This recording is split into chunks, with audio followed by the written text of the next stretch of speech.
Alhamdulillah, alhamdulillahilladzi anzala minas samaa'i maa'an fa ahya bil arda ba'da mautiha. Alhamdulillahilladzi anzala minas samaa'i maa'an fa akhraja bihi minats thamarati rizqan lakum. Alhamdulillahilladzi bi ni'matihi tatimmu shalihatu wa bi fadlihi tatahaqqaqul ghayatu wa bi tawfiqihi tatanazzalu khairat. Asyhadu an la ilaha illallah wahdahu la syarika lah wa asyhadu anna Muhammadan abduhu wa rasuluh la nabiyya ba'dah. Segala puji bagi Allah Subhanahu wa taala atas limpahan karunia-Nya.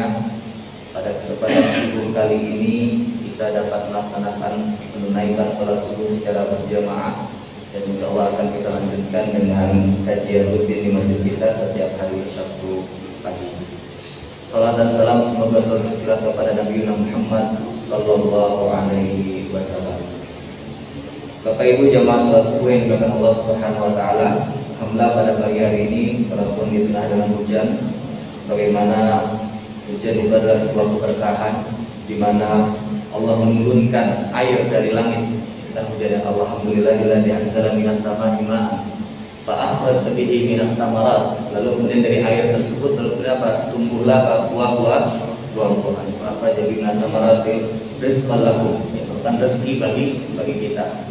Akan dikatakan di ayat yang lain juga dalam surat Al-Ankabut ayat ke-63, ya, alhamdulillahilladzi anzala minas samaa'i maa'an fa ahya bihil arda ba'da mautiha. Lalu kemudian Allah hidupkan tanah-tanah, ya, ataupun al-ard ba'da mautiha, setelah kemudian sebelumnya dia itu adalah mati ataupun tanah tersebut menjadi gersang. Nah, pada kesempatan subuh pagi ini di tengah cuaca hujan, ya, mungkin kalau cuaca hujan itu kan selalu diidentikan dengan sesuatu yang sendu, gitu ya Pak ya. Nah, sesuatu yang sedih, sesuatu yang mungkin baik bagi kita untuk merenung. Kalau bahasa anak muda, pas kebetulan sekali juga ini bulan November, istilahnya November rain. Nah, hujan di bulan November. Nah, maka terbersit pada kesempatan pagi ini, setidaknya laukana bainana rasul. Kalau saja di antara kita ini ada rasul, kira-kira jika rasul ada di sekeliling kita saat ini, lalu Rasul melihat bagaimana sholat kita, kira-kira apa yang dikatakan atau apa yang dipandang oleh Rasul terhadap sholat kita. Kita akan memulainya kajian subuh ini dari itu, ya, kira-kira apa yang dikatakan Rasulullah SAW ketika melihat bentuk ataupun tata cara sholat kita pada hari ini. Untuk menjawab itu tentunya kita akan coba mengambil penjelasan ataupun mengambil syarah daripada hadis Rasulullah SAW. Tapi satu jawaban yang paling utama ketika kalau misalnya kita bayangkan Rasul ini ada di saat sekarang ini dan melihat Rasul, melihat bagaimana tata cara sholat kita saat ini, kita nggak tahu, entahlah bagaimana istilahnya sebenarnya penilaiannya. Tapi yang jelas kita tentunya patut khawatir, patut untuk cemas tentunya. Kenapa? Sebab di zaman Nabi Muhammad SAW saja ada seorang laki-laki yang zahirnya sholat seperti Nabi Muhammad SAW, tetapi masih tetap dianggap salah juga. Waduh, berat juga nih Pak, sudah rukun, syarat rukunnya aja kita mau memenuhi kayaknya sudah berat, ini makin berat aja kita beragama. Bukan seperti itu, tapi begitu ya maksudnya dari sini mungkin kita bisa nantinya mengambil introspeksi ataupun melihat ataupun mengevaluasi, sudahkah kira-kira kita mendekati, karena memang kalau untuk sama ya agak sulit juga kita kan untuk sama seperti Rasul. Jadi bagaimana kisahnya sebenarnya? Jadi ada seorang laki-laki yang saat itu sholat berjamaah bermakmum di belakang Rasulullah SAW. Posisi softnya itu di paling terakhir padahal. Ya, jadi kalau orang dikatakan bermakmum kepada Rasul, tentu saja zahirnya secara nyata dia mengikuti semua gerakan daripada imam. Jadi kalau saat itu dia bermakmum kepada Rasul, berarti dia berimam kepada Rasul saat itu. Dia bisa imamnya adalah Rasul dan dia menjadi makmum. Tentunya secara zahirnya dia nggak mungkin mendahului ataupun juga tidak mungkin dia terlambat secara keseluruhan. Durasi sholatnya juga tentunya kira-kira ya hampir sama dengan durasi sholatnya Rasulullah Shallallahu Alaihi Wasallam. Namun anehnya, ya suatu ketika Rasulullah SAW mengakhiri sholatnya secara khusus lelaki ini dipanggil. Ketika Rasul selesai melaksanakan sholatnya, lelaki tersebut dipanggil, sahabat ini dipanggil oleh Rasul, ditegur dan diingatkan dengan tajam. Rasulullah SAW tidak menyuruhnya mengulangi sholat memang saat itu. Hanya saja beliau menegurnya dengan sangat keras. Dan ini kemudian kisah teguran Rasulullah SAW ini kepada lelaki tersebut, ya, diantaranya diriwayatkan oleh Ibnu Khuzaimah, belum ini ya, ini hadisnya. Diriwayatkan oleh Ibnu Khuzaimah dalam sahihnya, ya, bahwa Ibnu Khuzaimah meriwayatkan dari Abu Hurairah radhiyallahu anhu qala shalla bina Rasulullah sallallahu alaihi wasallam adh-dhuhra falamma sallama nada rajulan kana fi akhir as-sufuf faqala ya fulan ala tattaqiyallah ya fulan ala tattaqiyallah ala tanzur kaifa tusalli inna ahadakum idza qama yusalli innama yaqumu yunaji rabbahu falyanzur kaifa yunajihi innakum tarawna anni la arakum inni wallahi la ara min khalfi dhahri kama ara min baini yadayya. Sahih Ibnu Khuzaimah. Dari Abu Hurairah, ia berkata bahwa Rasulullah SAW pernah melakukan salat zuhur dan mengimami kami. Saat itu Abu Hurairah mengatakan, ya, bahwasanya Abu Hurairah mengatakan, saya pernah kami waktu itu salat zuhur, kata Abu Hurairah, ya, dan Rasul mengimami kami. Ketika selesai salam, ya, falamma sallama, ketika selesai salam, nada rajulan, Rasulullah memanggil seorang laki-laki fi akhir sufuf, yang berada di saf paling akhir. Faqala, lalu kemudian berkata, Rasulullah SAW berkata, ya fulan, wahai fulan, alla tattaqiyallaha alla tanzur kaifa tusalli. Hai fulan, tidakkah engkau bertakwa kepada Allah? Berarti kan dah keras sekali. Kamu enggak takwa nih. Alla tanzur kaifa tusalli, tidakkah engkau perhatikan bagaimana kamu sholat? Marahnya Rasul aja kayaknya masih lembut ya Pak ya. Kalau kita habis selesai sholat mungkin dipanggil, sini, lo sholat udah benar belum sih tadi? Nah, saya kan kayak gitu ya kalau bahasa kita. Tapi kalau bahasa Rasul masih lembut. Apa kamu nggak bertakwa sama Allah? Apa kamu tidak memperhatikan bagaimana kamu sholat? Lalu Rasulullah mengatakan, inna ahadakum idza qama yusalli innama yaqumu yunaji rabbahu. Ingat, sesungguhnya salah seorang di antara kalian jika dia berdiri untuk sholat, maka dia berdiri untuk bermunajat kepada Allah, kepada Tuhannya. Jadi, katanya seperti itu ya, falyanzur kaifa yunaji, maka hendaklah dia melihat bagaimana cara bermunajatnya kepada Allah atau kepadanya. Innakum tarawna anni la arakum. Mungkin kalian melihat saya ini enggak bisa melihat kalian yang di belakang. Innakum tarawna, sesungguhnya kalian melihat anni la arakum, seakan-akan saya ini, kata Rasul, karena Rasul mengimami. Secara manusiawi Rasul mengimami enggak mungkin bisa melihat bagaimana di belakangnya. Inni wallahi, kata Rasulullah SAW, sesungguhnya demi Allah, katanya, la ara min khalfi dhahri, saya melihat di belakang pundukku, di belakang punggung ya, di belakang punggungku, kama ara min baini yadayya, sebagaimana aku melihat di depan saya. Ya, wajar ngomong seperti ini Pak, ya, Rasul. Dia mengatakan, saya juga bisa melihat walaupun kalian melihat saya mengimami, tapi saya lihat gimana orang-orang di belakang saya. Kalau yang ngomong Rasul ya wajar, tapi kalau yang ngomong kita ya dari mana lah ada seperti itu kan? Kecuali sekarang mungkin ada CCTV, saya sudah ngulang-ngulangin CCTV-nya, gitu kan, seperti itu. Nah, ya. Jadi kalau kita baca hadis ini, mendengar hadis mungkin kita sedikit agak gemeter gitu ya Pak ya. Gimana sampai Rasul bilang, kamu mengira ya, kamu orang ini mengira saya ini nggak melihat apa? Katanya. Gimana kamu orang sholat ini? Saya ini wallahi, kata Rasul, la ara min khalfi dhahri, saya itu bisa melihat yang di belakang punggung saya, kama ara min baini yadayya, bagaimana saya melihat di depan saya. Masya Allah, ini salah satu mungkin mukjizat daripada Rasulullah SAW. Nah, jika laki-laki ini saja ditegur oleh Rasulullah, padahal saat itu dari sisi durasi, Pak, kira-kira ya, dari sisi lamanya sholat, ya sama dengan Rasulullah, karena dia imam sama makmum, berjamaah pasti ya sama gitu selesainya. Lalu kira-kira apa reaksi Rasulullah jika melihat sholat kita selama ini? Mungkin kira-kira juga kita penasaran apa kira-kira kesalahan daripada lelaki tersebut. Apa sih salahnya? Dan apa yang menjamin bahwa sholat yang kita lakukan secara bertahun-tahun ini tidak melakukan kesalahan yang sama dengan kesalahan lelaki yang ditegur oleh Rasulullah SAW dalam hadis tersebut. Nah, Dalam riwayat di atas memang nggak disebutkan secara lugas dan detail, Pak, apa kesalahan daripada sahabat tersebut.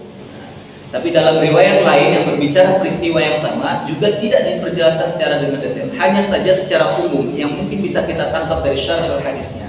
Dari penjelasan hadis ini adalah bagaimana cara lelaki atau cara sahabat tersebut memuja Allah atau memuji Allah, bermunajat kepada Allah Subhanahu wa taala. Di mana cara bermunajatnya ini belum memenuhi sifat munajat yang seharusnya dipersembahkan seorang hamba kepada Tuhannya ataupun kepada Rabb-nya, kepada Allah Subhanahu wa taala.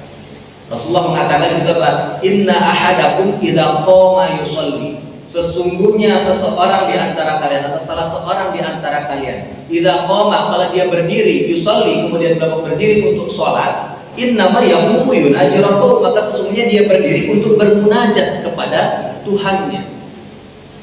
Falyanzur kaifa yunaji, maka cobalah dia memperhatikan, dia lihat-lihat lagi bagaimana cara dia bermunajat kepada Tuhannya. Jadi bisa jadi sahabat atau lelaki yang disinggung oleh Rasul dan diingatkan oleh Rasul ini mungkin gak serius dalam memahami dan menghayati makna sholat. Ya mungkin saja dia banyak gerak, mungkin saja ruku dan sujudnya gak sempurna. Seperti itu kan ya. Mungkin saja dia juga mendahului Nabi dalam ruku dan sujud. Hati-hati Pak, karena yang namanya berjamaah itu nggak boleh, namanya makmum yang ngikuti imam. Jadi jangan sampai imam belum selesai dari i'tidal, makmum sudah sampai i'tidal terlebih dahulu. Nah, makanya kalau dalam kajian fikih kita kan yang penting tunggu bar. Nah, kalau Allahu Akbar, barnya baru bergerak untuk meminimalisir apa terjadinya Pak, mendahului atau al-makmum yasbiqul imam, makmum mendahului imam. Sampai selesai Allahu liman hamidah, itu dahnya baru kemudian makmum mengikuti. Dan mungkin saja dia softnya belum lurus, ya, bisa jadi juga kan seperti itu makanya. Ataupun mungkin saja dia ngelamun, ini yang mungkin kebanyakan di antara kita. Kalau soft udah kita coba lah lurus ya kan. Apalagi imam selalu mengingatkan ya, sawu sufufakum, ya, seperti itu kan, sawu atadilu, hasul manakib, ratakan apa namanya pundak wasyuddul falal, ya, tutup yang masih agak kosong-kosong itu seperti itu kan. Nah, itu sudah diperingatkan, kita udah berupaya. Cuma kalau mungkin saja melamun, ya mungkin banyak dari kita juga agak sedikit melamun, atau mungkin saja kita juga masih memikirkan dunia dalam sholat kita. Nah, ini kan juga perhatian bagi kita bagaimana saya cara bermunajat. Seseorang ketika bermunajat, apa iya dia sempat memikirkan hal yang lain, tentunya itu seperti itu. Yang jelas apapun itu Nabi Muhammad SAW bisa melihat dengan jelas bahwa lelaki tersebut tidak memenuhi hak-hak sholat sebagaimana yang diajarkan oleh Nabi Muhammad SAW. Dan kesalahan yang menonjol yang disoroti oleh Nabi adalah gerak-geriknya, ya, tidak menunjukkan dia mengerti apa arti bermunajat kepada Allah Subhanahu wa taala. Sehingga kemudian dia dikatakan ketika dia sholat tapi dia tidak melakukan sholat sebagaimana seseorang yang sedang bermunajat kepada Allah. Maka istilahnya berdasarkan hadis ini, orang ketika sholat itu bukan hanya sekedar harus memperhatikan syarat dan rukunnya, Pak. Saya menyampaikan ini karena insya Allah yang hadir di sini insya Allah sudah menyempurnakan, sudah tahu betul syarat dan rukun sholat. Kalau membicarakan hal ini kepada orang yang masih belum sering sholat, ya mereka juga baru makin berat sholat ini. Ada yang udah syaratnya rukunnya sekian, syaratnya sekian, nanti kemudian ada lagi juga katakan udah penuh syarat dan rukunnya tiba-tiba masih juga, ya kan, disalahkan, ya diomelin malas sholat juga. Gitu. Nah, ini saya berbicara kayak gini karena insya Allah yang hadir di sini orang-orang yang insya Allah sudah rajin sholatnya dan mengerti syarat dan rukun sholat, ya, seperti itu. Maka kemudian saya berani sampaikan ini, gitu, seperti itu. Sehingga Pak, dalam arti kata untuk menggugah diri kita berarti bukan hanya sekedar memenuhi syarat dan rukun daripada sholat, ya, seperti itu. Akan tetapi kita harus meningkatkan lagi kualitas sholat kita, harus lebih serius lagi merealisasikan sifat munajat dalam sholat kita. Karena munajat ini atau sifat munajat dalam sholat ini merupakan ruh daripada sholat itu sendiri. Kalau hanya sekedar, ya kan, secara kan kita berbicara ya Pak, yang kemarin fikih itu adalah seperti kayak SOP. Fikih itu adalah SOP, standar operating procedure. Ya, fikih apa itu sholat? Ya, sholat adalah perkataan-perkataan, misalnya doa-doa kan berarti ya, ucapan-ucapan, ya, perbuatan-perbuatan yang dimulai dengan takbir. Nah, kalau cuma ngikutin itu aja, insya Allah sudah selesai secara SOP-nya. Tapi ruhnya daripada sholat itu sendiri adalah bagaimana kita berdiri sholat adalah berdiri sedang bermunajat kepada Allah Subhanahu wa taala. Karenanya kesempurnaan sholat juga itu harus kita perhatikan. Semakin sempurna sholat kita, maka semakin sempurna juga insya Allah kebaikan yang akan kita dapatkan. Mengingat sholat itu adalah apa? Ya, inna sholata tanha 'anil fahsya'i wal munkar. Jadi semoga Allah Subhanahu wa taala membimbing kita dan senantiasa memberi petunjuk bagaimana sholat yang benar dan mendekati sholatnya para nabi. Nah, dari sini setidaknya kemudian kita mau mencoba kira-kira, ya kan, kita kemarin kalau bacaan sudah diajarkan bagaimana bacanya Rasul, ya kan, kemudian syarat rukunya kira-kira sudah ada, sudah kita pelajari juga, ya, syarat ruku itu bagaimana, kemudian sujud bagaimana. Nah, kira-kira sekarang, ya kan, berapa lama sih ruku dan sujudnya Rasulullah SAW? Nah, ini kan mungkin kita yang sesuatu yang tidak ada hitungan-hitungannya ini Pak yang mau kita bahas. Kalau misalnya bacaan mungkin sudah kita belajar lah Al-Fatihah, ya kan, rukun termasuk baca rukunnya. Kemudian ketika i'tidal kemudian sekarang kira-kira berapa lama sih rukuk dan sujudnya Rasulullah SAW? Menjawab ini agak berat juga gitu kan, seperti itu, karena sebenarnya ini adalah perkara yang nggak bisa kita pastikan juga gitu, seperti itu. Karena nggak ada yang zaman dahulu belum ada pegang jam ataupun detik, kira-kira berapa detik nih gitu kan Rasul saya seperti itu durasinya. Hanya saja Bapak Ibu jamaah sholat subuh yang Allah Subhanahu wa taala, ada satu riwayat yang sanadnya dikatakan hasan. Ini riwayat ya Pak, ini bukan hadis ya Pak ya, saya katakan ya, tapi ini adalah salah satu riwayat. Ada satu riwayat yang sanadnya dikatakan hasan oleh Imam An-Nawawi yang bisa menjadi acuan untuk memperkirakan berapa lama durasi rukuk dan sujud Rasulullah SAW. Rasulullah SAW di dalam riwayat ini ya bisa memberikan gambaran kepada kita bagaimana rukuk dan sujud yang ideal itu. Ini hadis diriwayatkan oleh An-Nasa'i dari An Wahab bin Manus ya. An Wahab bin Manus qala sami'tu Sa'id bin Jubair qala sami'tu Anas bin Malik yaqulu ma ra'aitu ahadan asbaha salatan bi salati Rasulullah sallallahu alaihi wasallam min hadzal fata, yakni Umar bin Abdul Aziz. Fa hazarna fi ruku'ihi 10 tasbihatin wa fi sujudihi 10 tasbihatin. Sunan An-Nasa'i. Ini dari Wahab bin Manus. Kita belajar lagi kalau kemarin tempat saya namanya hadis itu kan ada standar sahih, hasan dan segala macamnya. Tapi yang jelas ini ya dari Wahab bin Manus, dia berkata, aku mendengar Sa'id bin Jubair, dia berkata, aku mendengar Anas bin Malik berkata bahwasanya tidaklah aku melihat seorang pun yang sholatnya paling mirip dengan Rasulullah SAW selain pemuda ini. Siapa pemuda ini? Umar bin Abdul Aziz. Ternyata setelah kami hitung, kami perkirakan rukuknya adalah 10 kali tasbih dan sujudnya adalah 10 kali tasbih. Umar bin Abdul Aziz ini yang ada ketika zaman Rasul, dia tidak bertemu Rasul, tidak berjumpa. Makanya saya katakan ini ada riwayatnya itu adalah hasan. Ini tidak sampai pada tidak diinginkan sama Rasul, tidak. Tetapi yang melihat ini adalah sahabat Rasul yang berumur panjang, sehingga ya kan dia pernah sholat bersama Rasul. Lalu kemudian dia mengatakan ya, Anas bin Malik ini berkata, karena Anas bin Malik sering kita mendengarkan hadis yang diriwayatkan oleh Anas bin Malik. Lalu kemudian Anas bin Malik ini berkata, tidaklah aku melihat seorang pun yang sholat yang paling mirip dengan sholatnya Rasulullah selain pemuda ini. Siapa pemuda ini? Umar bin Abdul Aziz. Ini sebelum Umar bin Abdul Aziz menjadi khalifah. Jadi dalam riwayat ini Bapak Ibu jamaah salat subuh yang dimuliakan Allah Subhanahu wa taala, salah seorang sahabat Nabi yang berusia panjang tadi yang saya katakan ya, Anas bin Malik, dia pernah salat menjadi makmum di belakang salah seorang tabi'in saleh yang kelak menjadi khalifah adil bernama Umar bin Abdul Aziz. Peristiwa ini terjadi pada saat Umar bin Abdul Aziz belum menjadi khalifah. Anas bin Malik bersaksi bahwa salat Umar bin Abdul Aziz adalah salat yang paling mirip dengan salatnya Rasulullah sallallahu alaihi wasallam. Ini jadi istilahnya sahabi Rasulullah, sahabat, tabi'in. Tabi'in juga bisa menjadi salah satu sumber hukum kita ataupun salah satu panutan kita dalam melakukan ibadah. Yang pertama yang jelas yang harus kita tegaskan, Umar bin Abdul Aziz tidak pernah bertemu dengan Rasulullah SAW. Padahal ya Pak ya, Umar bin Abdul Aziz ini kan tidak pernah bertemu Rasul. Tapi kok bisa Anas bin Malik mengatakan sholatnya dia mendekati sholatnya Rasul, mirip dengan Rasul. Lalu Anas bin Malik berkata dan sini bersaksi, "Ma ra'aitu ahadan asbaha salatan bi salati Rasulillah sallallahu alaihi wasallam min hadzal fata." Tidaklah aku melihat seorang pun yang salatnya paling mirip dengan salat Rasulullah SAW selain pemuda ini. Selain Anas bin Malik tadi. Kemudian Sa'id bin Jubair dan juga mungkin mungkin murid-murid daripada Anas bin Malik yang lain mencoba untuk menghitung durasi ruku dan sujud daripada Umar bin Abdul Aziz. Nah, sudah mulai Pak ya kan, manusia-manusia zaman sekarang itu mulai saya suka kepo lah ya.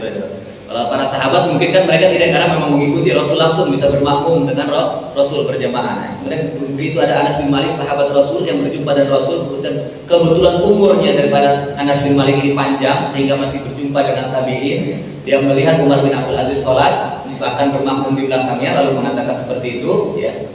Nah, lalu murid-murid daripada Anas bin Malik tadi ini mencoba menghitung durasi ruku dan sujud daripada Umar bin Abdul Aziz. Agar apa? Agar mereka bisa membayangkan kira-kira seberapa lama sih ruku dan sujudnya Rasulullah. Nah, hasil perkiraan mereka durasinya adalah 10 kali membaca tasbih. Said bin Jubair berkata, "Fahazarna fi ruku'ihi asyra tasbihatin wa fi sujudihi asyra tasbihatin." Ternyata setelah kami hitung, kami perkirakan rukuknya adalah 10 kali tasbih dan sujudnya adalah 10 kali tasbih. Hal ini bermakna pada saat Rasulullah SAW ruku dan sujud, waktu yang beliau habiskan untuk melakukan ritual tersebut adalah kira-kira membaca 10 kali bacaan Subhana Rabbiyal Azimi wa bihamdihi. 10 kali.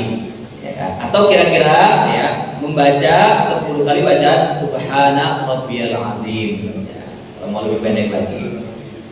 Atau kira-kira juga membaca 10 kali Subuhun Quddus Rabbul Malaikati wa Ruh.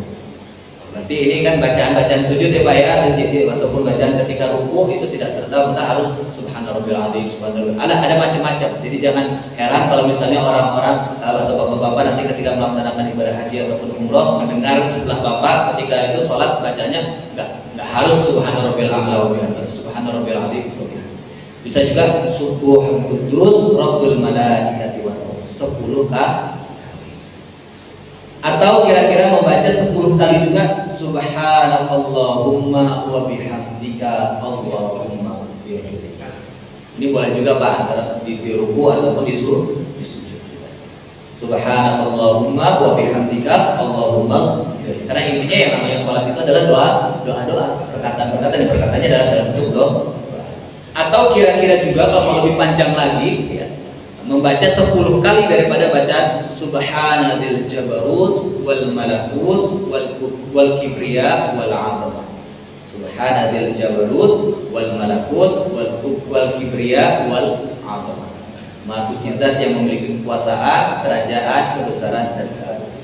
Nah, kira-kira ya berdasarkan para murid ya, hitungan daripada muridnya Anas bin Malik tadi itu ya mengatakan bahwa inilah durasi ruku dan sujud yang paling ideal jika seseorang menjadi imam sementara makmumnya termasuk orang-orang yang kuat diajak sholat dengan level keseriusan seperti itu.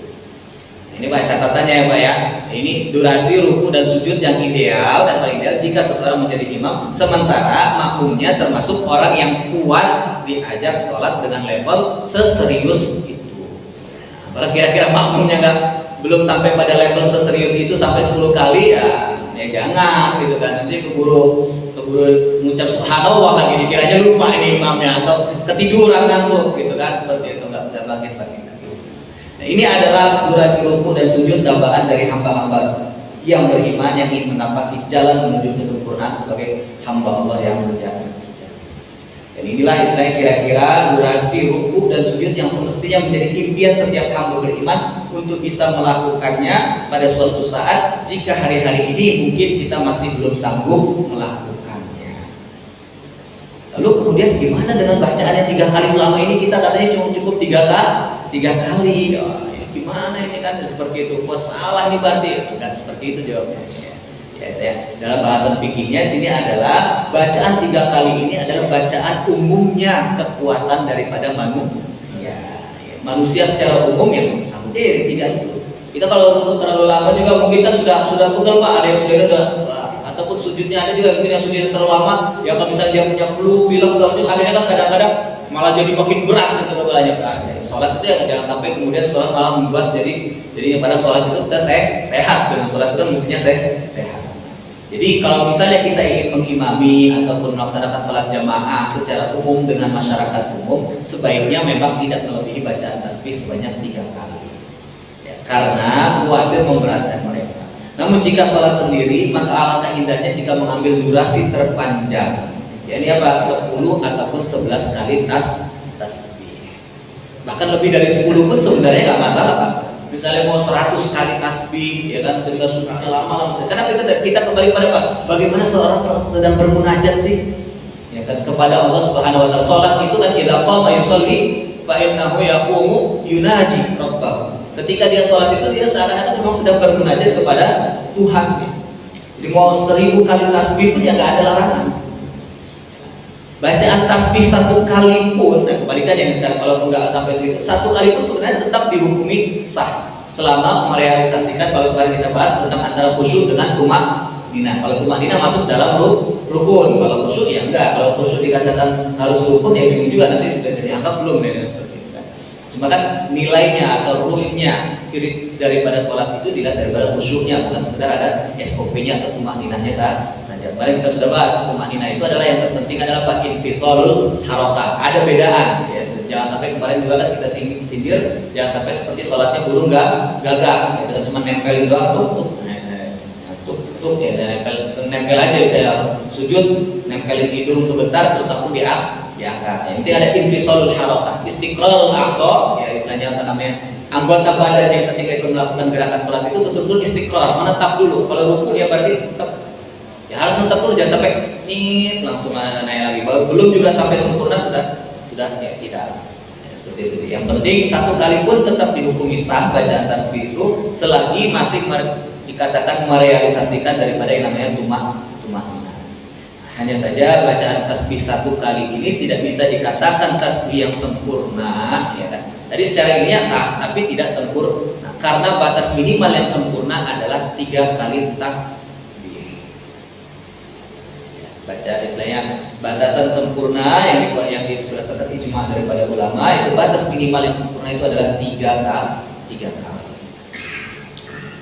Ataupun saya tumak-ninah itu kan ya, saya tadi sudah saya katakan ya, definisi daripada tumak-ninah adalah ketenangan. Dan Imam An-Nawawi mengatakan tumak-ninah itu adalah istiqrarul aqda, stabil, ya, kokoh, nggak goyang anggota tubuhnya. Yang kedua adalah infisolul harakah, artinya terpisah, ya, terdistinktifnya satu gerakan sholat dengan gerakan sholat yang lain, dan tidak bersambung antara satu gerakan sholat dengan gerakan sholat yang lain sehingga bisa dibedakan. Allahumma ja'al salatana qurrata a'yunina waj'al salatana syabihatan bi salati nabiyina Muhammadin sallallahu alaihi wasallam. Semoga salat kita menjadi qurratu a'yun bagi kita, dan semoga Allah menjadikan salat kita ini salat yang mirip dengan salat Nabi kita Nabi Muhammad sallallahu alaihi wasallam. Baik, saya kira itu Bapak Ibu sebagai pengantar kajian subuh kita pada pagi hari ini. Silakan jika ada yang mau didiskusikan ataupun yang mau dibincangkan, ya saya dipertanyakan, saya persilahkan. Baik, ada, biar tidak terlalu memanjang dari saya dulu.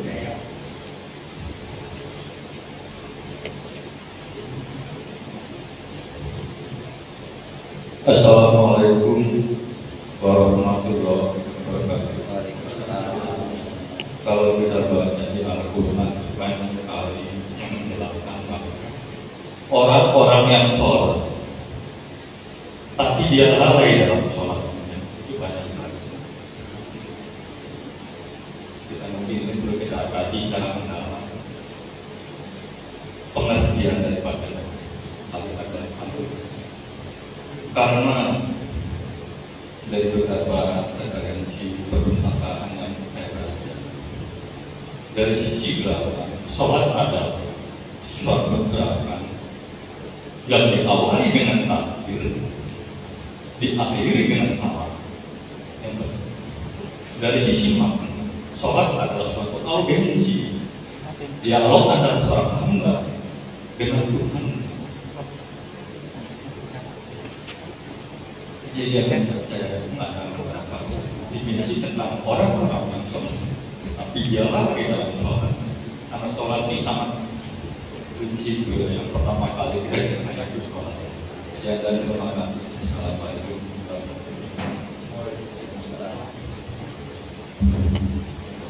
Baik, saya coba langsung jawab dulu ya. Wahum an salatihim sahun.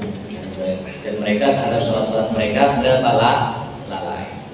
Kalau kita mau mencoba memahami secara literal, walaupun mungkin itu kemungkinannya kecil, ya, maksudnya mereka terhadap sholat-sholatnya lalai itu maksudnya bisa diartikan adalah ya mereka terhadap kewajiban sholatnya mereka lalai. Masih ada yang seperti itu. Ini kalau mau kita artikan secara tersuratnya. Tapi juga bisa diartikan wahum an salatihim sahun, dan mereka terhadap sholat-sholatnya itu mereka lalai. Di sini adalah sahun daripada apa? Makna daripada sholat itu sendiri apa? Kenapa? Salah satu makna daripada sholat itu inna sholata tanha 'anil fahsya'i wal munkar. Sholat itu mencegah dari perbuatan keji dan munkar. Jadi jika misalnya tadi kalau kita melihatnya dari secara orang yang nggak melaksanakan sholat, masih banyak memang umat muslim yang tidak melakukan sholat ataupun menunaikan ibadah sholat, sehingga mereka wahum an sholatihim, dan mereka terhadap kewajiban untuk melakukan sholatnya mereka lupa, mereka lalai, masih sibuk dengan kerja. Itu seperti itu. Nah, tapi bagi orang kemudian dia sudah naik tingkat nih, sudah rajin sholat, sudah penuh selalu sholatnya, tidak bolong-bolong lagi. Nah, ini kan kalau level terendahnya sahur, paling rendahnya sekali ini tadi ya seperti itu. Adalah yaitu tadi dia sering lupa kepada jadwal waktu sholatnya. Naik tingkat daripada itu terhadap orang-orang yang sudah melakukan sholat, sudah rutin, sudah dia penuhi selalu sholatnya, kewajiban sholatnya 5 waktunya. Tapi juga masih ada yang disebut dengan wahum an salatihim sahun. Kenapa? Karena anna sholata tanha 'anil fahsya'i wal munkar. Sholat itu mencegah dari perbuatan keji dan munkar. Jadi kalau masih ada orang yang sholatnya lengkap 5 waktu sholatnya, tapi masih berbuat keji al-fahsya, buat dan berbuat kemungkaran, berarti apa? Sholatnya baru sebatas SOP, standar operating prosedur. Hanya sekedar sholat itu adalah aqwalun wa af'alun muftatahatun bit takbir wa muhtatamatun bit taslim bi niyatin makhsusatin fi awqatin ma'lumat. Istilah sholat itu adalah perkataan-perkataan yang tadi itu kan berarti doa-doa Allahu Akbar, ya Bismillahirrahmanirrahim. Itu kan semua adalah aqwal. Af'al artinya pergerakan, takbiratul ihram, ya bersedekah, ya ruku, i'tidal, segala macam. Itu semua adalah af'alnya. Dimulai atau dimuftatahatun, dibuka dengan takbiratul ihram dan ditutup dengan salam dengan niat-niat yang khusus dan kemudian di waktu-waktu yang sudah ditentukan. Nah, itu berarti apa? Dia sholatnya apa? Masih berdasarkan standar operating prosedur. Fikih ya, secara fikihnya. Tapi kalau mau kita bahas lebih dalam lagi daripada itu, spiritual daripada sholat itu tadi kita idza qama yusolli, ketika seseorang itu berdiri untuk sholat, maka sesungguhnya dia itu sedang berdiri untuk bermunajat kepada Tuhan. Nah, jadi esensi daripada sholat itu. Maka kemudian tumaninah itu adalah penilaian secara SOP-nya. Nah, khusyuk itu penilaian berdasarkan value daripada sholat tersebut. Makanya kalau mau kita lihat wahum an sholat terhadap ayat Al-Quran, wahum an sholatihim sahun, dan mereka terhadap sholat mereka sahun, masih lalai. Yaitu ada dua juga kita lihat, yang masih suka meninggalkan sholat, ya kan? Dan juga masih yang termasuk apa? Sholat tapi kemudian lalai daripada makna daripada sholat itu sendiri. Bahwasanya sholat itu mestinya, jika seorang mukmin, seorang muslim itu benar-benar melaksanakan ibadah sholat, maka semestinya dia bisa mencegah dirinya dari perbuatan keji dan munkar. Jadi simpelnya yang ringannya sih seperti itu. Oke, ada lagi yang lain? Saya persilahkan. Tadi kayak ada.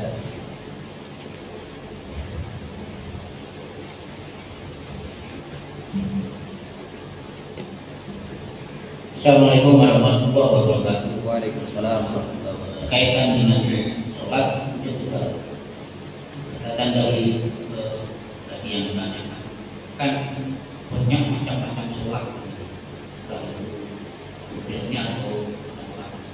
Apakah ada tingkatan-tingkatan sholat yang dilaknat, Sholat yang dilaknat, kemudian sholat yang dihisab, sholat yang diampuni, sholat yang diterima, dan sholat yang mendapat pahala. Kan banyak macam-macam sholat. Nah, yang tentunya sih sholat, tapi sholat bukan itu aja. Jadi berarti ada tingkatan sholat yang sangat misal yang diterima atau mendapatkan pahala. Assalamualaikum warahmatullahi wabarakatuh. Bismillahirrahmanirrahim. Saya coba menjawabnya. Al-aslu fil ibadah at-tahrim. Asal daripada sebuah ibadah itu adalah haram, kecuali ada dalil yang memerintahkannya. Ya. Sementara al-aslu fil muamalah al-ibahah. Asal hukum daripada sebuah interaksi, muamalah itu kan interaksi, baik itu interaksinya sifatnya tolong menolong ataupun transaksi nantinya kalau kita bahas secara lebih luasnya. Jadi hubungan sosial itu aslinya boleh, apapun bentuk hubungan sosial. Illa ma dalam dalil ala tahrimi. Ini kebalikannya ya Pak ya. Jadi kalau ibadah itu aslinya adalah haram. Gak ada sholat sehabis sholat subuh, kecuali ada dalil yang kemudian sholat subuh. Jadi gak boleh kita aslinya itu gak ada. Aslinya kan misalnya sholat subuh itu ya udah 2 rakaat, gak boleh sholat subuh itu 3 rakaat, kecuali memang udah ada petunjuknya. Tapi kalau yang namanya interaksi muamalah itu aslinya boleh Pak. Sampai kemudian ada dalil yang mengharam. Asal muasalnya, ibarat kata kalau mau kita bahasa nakalnya nih sekarang, ya anak-anak milenial ini kan sekarang sudah ramai cryptocurrency, uang-uang kripto, uang-uang digital ya seperti Bitcoin dan segala macamnya. Aslinya boleh. Sampai kemudian ada fatwa yang kemudian ataupun ada yang saya mengkajinya ya kan, menariknya dengan kias atau dengan hasil ijma fatwa daripada ulama yang kemudian mengharamkannya. Asli daripada sama seperti kayak kita mengatakan saya ketika kita belum mengenal bank syariah, ya dulunya itu dianggap halal karena Pak belum sampai kepada asli muamalah itu asli memang muamalah asli boleh. Cek itu bagaimana cek hukumnya cek? Karena zaman Rasul dulu tidak ada cek. Bagaimana hukumnya cek? Ya kan seperti itu kan di awal-awal gitu ya Pak. Sampai kemudian ada fatwa yang benar baik membolehkan ataupun mengharam. Jadi kalau asli dalam ibadah itu kalau terkait ibadah ini tadi terkait muamalah. Kalau terkait ibadah aslinya adalah haram. Sampai ada memang perintah untuk ya kan disyariatkannya ataupun diperintahkannya untuk melakukan ibadah tersebut. Jadi pertama, sholat apa yang misalnya sholat yang dilandat atau sholat yang enggak, ya jangan melakukan sholat yang memang sholat nggak ada.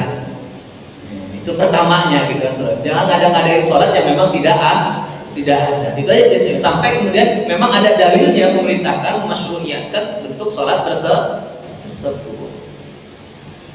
Gitu Pak. Itu yang pertama ya. Lalu kemudian kalau misalnya dikatakan sholat yang diterima, nah itu bahasanya kan berarti kalau yang namanya terima nggak diterima ini kan berarti kaitan tadi Pak, apa istilahnya semacam kayak formalitas. Berarti kalau formalitas dilihat nih dipenuhi nggak nih syarat dan rukunnya. Kira-kira itulah yang kemudian diterima. Kalau sudah memenuhi sholatnya, memenuhi syarat dan rukunnya, ya insya Allah kita harus yakin kita diterima. Karena kalau kita nggak yakin berarti sholat kita juga ya kita nggak sah. Kenapa? Al yaqinu la yuzlamu bisyak. Keyakinan itu nggak boleh dengan ragu-ragu, kita juga nggak boleh. Apalagi misalnya kita mau sholat kita masih ragu, kita seperti itu. Saya ini masih ada wudhu Pak. Saya ini kalau ragu kayak gitu aja ya udah jelas nggak bisa dia seperti. Karena kita sholat pun harus dengan keyakinan. Kita pun sholat juga tentunya harus yakin bahwa saya memang ini perintah dari Allah Subhanahu Wa Taala dan ini kewajiban saya dan insya Allah diterima oleh Allah Subhanahu Wa Taala. Lalu kemudian sholat yang diberi pahala itu yang gimana? Nah ini kalau kaitannya sudah penilaian. Kalau penilaian yang ini yang bukan sekedar legal formula, bahasa saya, kalau pemahaman saya berarti apa? Yang harus sudah mencapai pada tingkat kekhusyuan, tingkat bagaimana kemudian kita betul-betul dalam sholat itu memang kita bermunajat kepada Allah Subhanahu Wa Taala, bukan hanya sekedar sebatas pada formalitas SOP daripada sholat. Jadi istilahnya ruh daripada sholat itu betul-betul dia ini kan. Lalu kemudian saya dengan dia sholat dia bisa mencegah dari perbuatan keji dan munkar, berarti itulah sholat yang makjur. Istilahnya majuri artinya apa? Yang diberi ganjaran pahala. Kurang lebih saya mencoba memahaminya seperti itu Pak. Jadi sholat apa yang dilarang? Ya sholat yang misalnya nggak ada. Ya kan? Contohnya apa misalnya yang gampangnya sholat di mana? Misalnya di sholat di kuburan ya walaupun antara ininya dia sholatnya gimana dulu gitu ya? Sholat di atas ini gitu kan? Akan ada yang berpendapat seperti itu. Tapi walaupun kan sekarang juga ya ada beberapa makam yang saya terletak di dalam masjid sehingga sholat sebelahnya pun ya nggak masalah. Kalau dahulu seperti katakan sholat di atas makamnya ya seperti itu. Tapi kalau di sekelilingnya kan nggak apa-apa. Atau contohnya lagi misalnya apa yang mau kita cari sholat yang kemudian saya nggak diterima atau dilarang. Pokoknya intinya yang memang nggak ada nggak ada perintahnya, jadi nggak usah melakukan gitu kan, seperti itu. Kayak misalnya sholat ba'diyah asar, itu nggak usah ngelakuin, niatnya apa? Biar banyak pahala saya gitu kan, seperti itu. Nggak bisa. Kalau untuk ibadah ini al-aslu fil ibadah at-tahrim. Asal daripada ibadah itu haram. Yang namanya ibadah, ya kan, penyembahan seorang hamba kepada Tuhannya kan, abadah yang bukan artinya menyembah, al-ibadah. Itu nggak ada kecuali ada perintah. Tapi kalau terkait muamalah, interaksi manusia dengan manusia, itu aslinya boleh. Sampai kemudian ada larangan. Gitu ya Pak ya, seperti itu. Kebalikannya, kalau ibadah itu haram sampai ada perintah untuk menjalankan, tapi kalau misalnya al-muamalah itu boleh saja sampai kemudian ada dalil yang kemudian mengharamkannya. Berarti, tapi kalau ternyata dalilnya memang membolehkan, ya silahkan. Saya kira itu Pak. Wallahu a'lam. Oke, ada lagi masih? Assalamualaikum warahmatullahi wabarakatuh. Waalaikumsalam. Ini mau tanya Ustaz, kalau sholat subuh berjamaah itu, terus imam itu baca surat yang panjang, jadi makmumnya ini nggak jelas. Yang sholatnya diterima Ustaz, atau memang ada hadisnya kita sholat subuh itu harus baca surat yang panjang, atau dan kita ini jadi penting semuanya supaya saya menghafal bacaan saya, hafalan saya baca surat yang panjang aja, terserah saya mau menerima atau enggak. Ini bagi imam ini ada jadi terima sholatnya. Bagi dia ada yang atau bagi imamnya sholatnya akan diterima. Apa solusinya itu Ustaz? Terima kasih. Assalamualaikum warahmatullahi wabarakatuh. Oke, baik, saya mencoba menjawab. Bismillahirrahmanirrahim. Ya, pertama saya sendiri mengalami Pak. Saya kalau memang pas imam kalau ada yang batuk itu saya udah ngerasa kayaknya waduh udah nggak oke gitu. Kalau saya jujur aja seperti itu, makanya udah ya kan. Padahal saya udah berupaya untuk cepat gitu kan bacanya. Tapi kalau misalnya sudah ada yang batuk, entah batuknya memang betulan karena batuk, pokoknya karena udah dengar batuk gitu aja, saya sudah pokoknya memang udah gak nyaman biasanya. Ya, itulah saya enaknya orang Indonesia ini karena sopan santun, dengan batuk aja udah paham, berarti itu udah sewat nih gitu kan, seperti itu. Tapi kalau di Arab batuk kayak mau apa masalah? Kayaknya masa bodoh gitu ya, seperti itu. Baik, pertama kita coba ya rasanya. Kalau memang sampai batuknya itu karena ngasih keadaan lama banget sama macam, berarti dia masih belum mukhlis, belum ikhlas. Kalau kita kaji dalam hadis itu kan tidak akan masuk ini kecuali orang yang beriman, tidak akan beriman kecuali orang yang kemudian bisa ihsan, tidak akan misalnya dikatakan saya sebaik-baik itu kalau ihsan itu pun kecuali dia sebagai orang yang mukhlis tingkatannya. Memang ikhlas itu tingkatan paling tinggi, saya seperti itu kan. Jadi maka pertama memang jangan sampai kita melakukan ibadah ini sampai tidak ikhlas. Kalau melihat secara SOP-nya, sekali lagi karena fikih ini SOP gitu ya Pak ya, karena fikih itu adalah SOP lagi saya katakan. Karena fikih itu terkait aturan-aturan atau misalnya harus A, B, C, syarat dan ketentuan lah ibarat kata gitu ya. Term and condition applied kalau bahasa kalau di marketing itu kan ya. Jadi kalau misalnya kita berjamaah, berarti sebenarnya makmum itu sudah ya, harusnya namanya jamaah itu mengikuti apapun maunya imam. Ini secara SOP-nya Pak. Ya seperti itu kan ya. Secara SOP-nya yang namanya sholat berjamaah berarti makmum sudah pasrah untuk mengikuti apapun gerakan imam. Jadi kalau misalnya sampai ada makmum yang kemudian nggak ikhlas ya berarti sebenarnya kalau kita ini ya gitu ya Pak ya. Nah itu sudah urusan makmum sama yang nyatet gitu kan, seperti itu, sama malaikat pencatatnya gitu kan. Berarti kalau mau kerasnya Pak, kalau yang istilahnya aliran keras katakan bahwa itu ada khuruj, sudah keluar dari barisan kami, udah nggak ini lagi kalau ini gagasan keras. Cuman kalau kita kaji bahasan memang sudah dipandu dan saya dituntunkan juga memang Rasulullah mengatakan Faqra, memang yang wajibnya adalah Faqra'u ma tayassara minal Qur'an. Karena Rasul tahu umatku itu memang gak kuat enggak ya dari awal awal perintahnya aja mau dikasih 50 aja balik mau Rasul lihat ada manut aja cuma dikasih tahu sama Nabi yang di bawahnya yang turun di langit bawahnya minta lagi nggak kuat nggak umatmu itu seperti itu. Nah, kita 5 waktu aja nggak kuat. Yahudi itu 7 waktu loh Pak. Ibadahnya Yahudi itu 7 waktu. Tahu nggak 2 waktu tambahannya selain waktu kita? Selain mereka ibadah mereka itu, saya ketika kesana itu kan ngobrol sama itu di dalam kitab itunya mereka 7 waktu wajib. Kalau kita 5 waktu.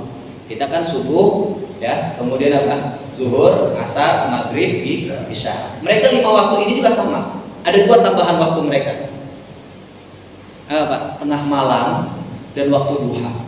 Itu yang padahal di Islam sendiri memang sholat sunnah yang juga dianjurkan sangat besar.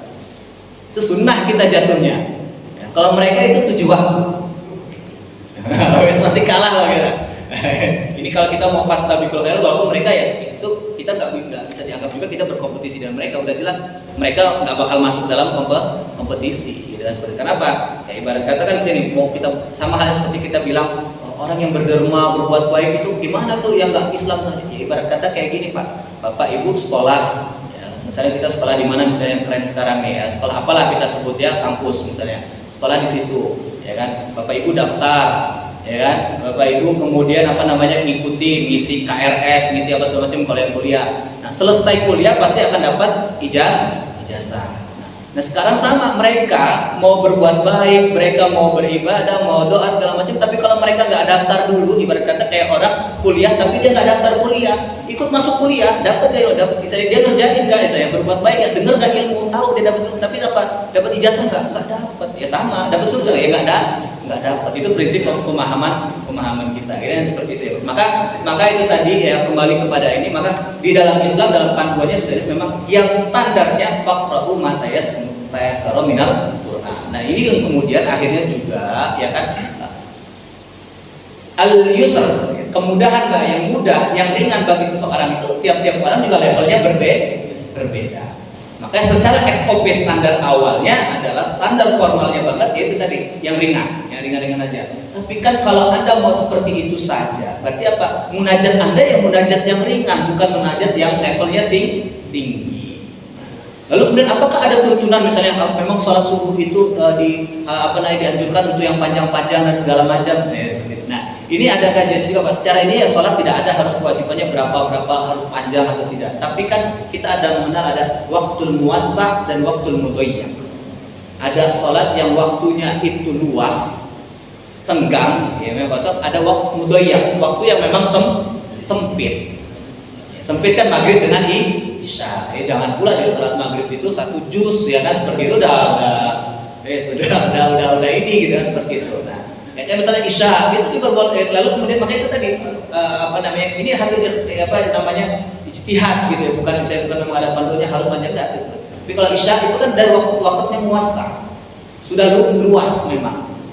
Jadi ya boleh panjang. Subuh juga ketentuannya kan juga nggak perlu luas-luas banget sih subuh itu, sebentar lagi sudah mau terbit matahari. Tapi kan dilihat di subuh ini kira-kira ada kerjaan lain nggak sih?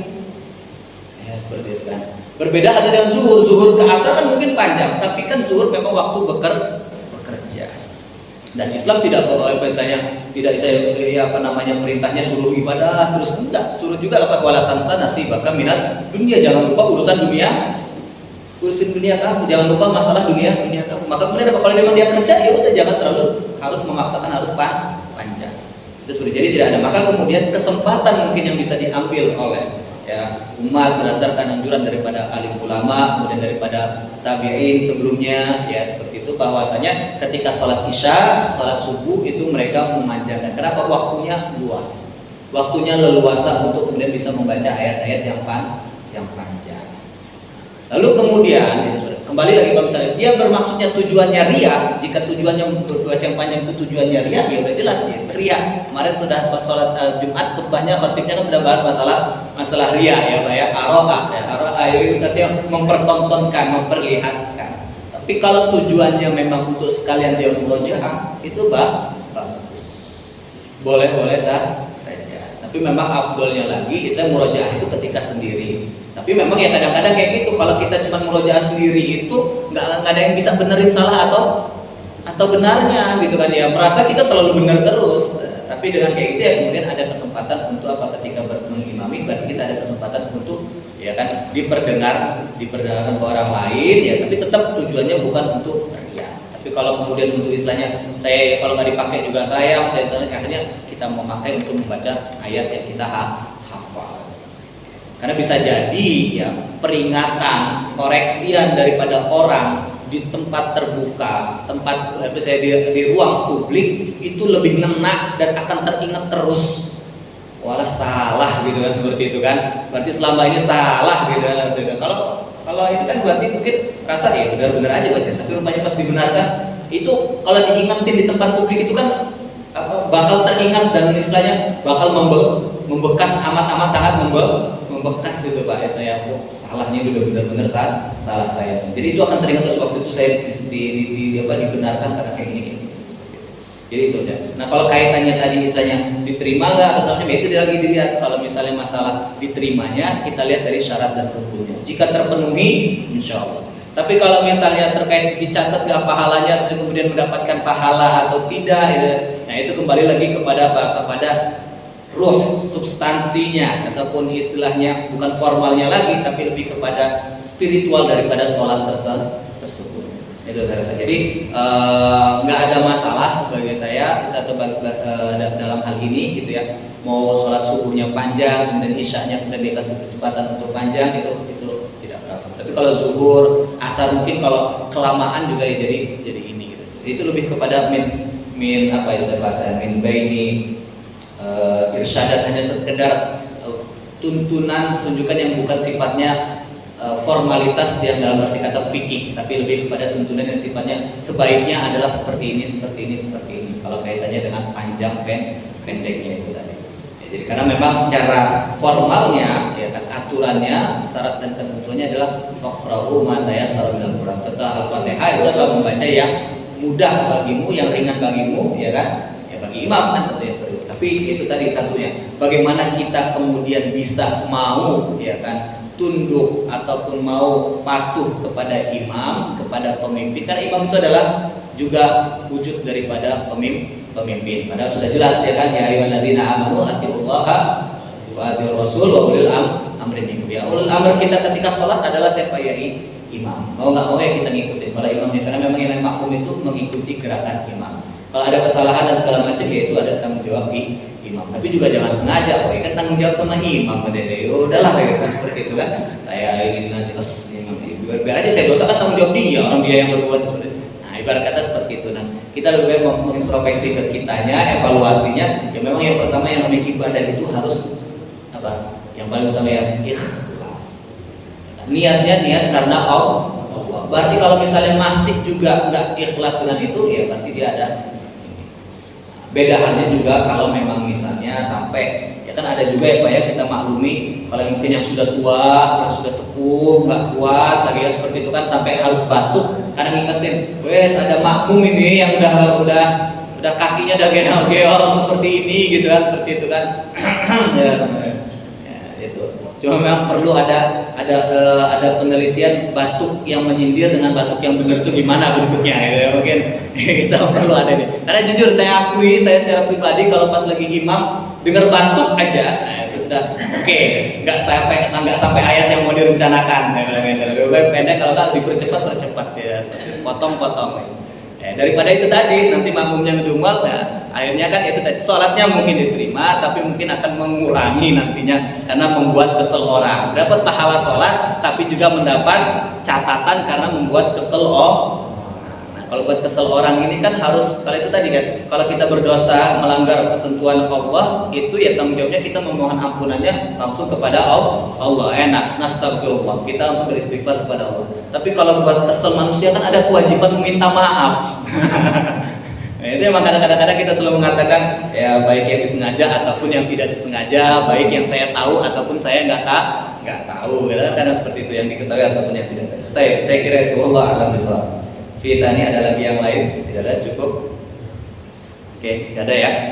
cukup ya kita insyaallah. Mudah-mudahan apa yang kita bahas pada hari ini bisa dapat bermanfaat dan dapat meningkatkan kualitas ibadah kita. Terlebih lagi kita bisa menjadikan sholat itu sebagai qurratu a'yun kita, dan juga semoga Allah Subhanahu wa taala menjadikan sholat kita ini mirip dengan sholatnya Nabi Muhammad sallallahu alaihi wasallam. Kita tutup dengan doa kafaratul majlis. Subhanallah wa bihamdika asyhadu an la ilaha illa anta astaghfiruka wa atubu ilaik. Assalamualaikum warahmatullahi wabarakatuh.